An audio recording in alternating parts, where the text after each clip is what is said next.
Bonjour, je suis Isabelle Rocher. Je fabrique des pastels, donc des crêpes pour artistes. Et nous sommes ici dans notre atelier dans les Yvelines. La maison du pastel a été en fait fondée en 1720 à Versailles. Et elle a été reprise en 1860-1870 par un certain Henri Rocher. Et elle est restée depuis ce temps-là dans la famille Rocher. Moi, j'ai repris à mes 3 grands-tantes en mai 2000, à une époque où elles cherchaient quelqu'un de la famille pour reprendre la maison. Aucune d'entre elles avait de descendants directs, donc elles ont cherché parmi les cousins éloignés. Moi, j'étais pas du tout dans ce métier-là d'origine. Je travaillais à l'époque dans l'industrie pétrolière. Et en fait, j'ai été complètement fascinée par les coffrets de pastel, par l'histoire de la maison, par le côté familial, et puis surtout par le fait que c'était une fabrication complètement artisanale. Et donc, j'ai décidé de quitter mon ancien métier pour reprendre la maison du pastel.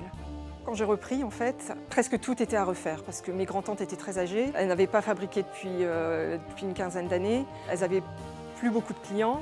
Donc vraiment, ma première tâche, ça a été en fait de refabriquer des couleurs. J'avais réussi toute seule à reconstituer un nuancier de 567 nuances. Ça, c'était en 2007.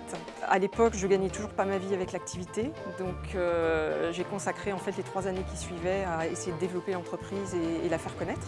Et puis je suis arrivée en fait en 2010 à commencer à réussir à vivre de l'activité, mais en avoir complètement assez d'être seule.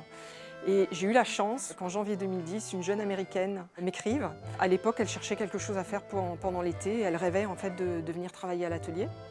Et je me suis dit, bah voilà, c'est l'occasion de rêver, de tester ce que ça peut être d'avoir quelqu'un qui travaille avec moi. Donc elle est venue une première fois l'été 2010, elle a passé 6 semaines ici. Et puis on a réalisé qu'on travaillait vraiment bien ensemble.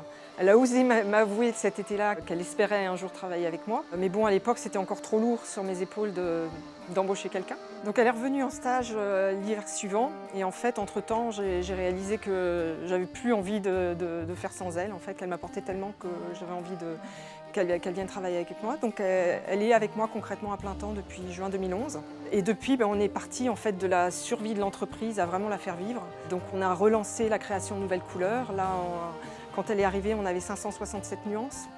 Aujourd'hui, on en est à 769 et on en a 9 nouvelles nuances qui sont en cours. Donc on est vraiment dans une phase de recréer des nouvelles couleurs avec en fait comme objectif à plus long terme l'espoir d'avoir environ 1000 nuances pour fêter les 300 ans de la maison en 2020. C'est vrai que le fait d'être deux, ça a multiplié l'énergie. Donc depuis qu'elle est là, on a développé aussi un petit peu l'aspect communication, on a refait notre site internet, on a développé les réseaux sociaux, donc on a pas mal d'échanges qui se font comme ça. Avec Margaret, ça a été l'occasion en fait, de transmettre ce savoir. Et d'ailleurs, il y a eu un jour le jour où j'ai réalisé qu'elle était capable de les fabriquer sans moi, ça m'a fait un petit quelque chose. C'est quand même un moment. Et concrètement, donc je lui ai transmis non seulement les formules de fabrication, mais elle a toute la passion, comme elle est artiste de formation, elle a vraiment toute la passion des couleurs, de tout ce qui est recherche de nouveaux pigments, etc. Petit à petit, c'est elle qui a repris la formulation des couleurs.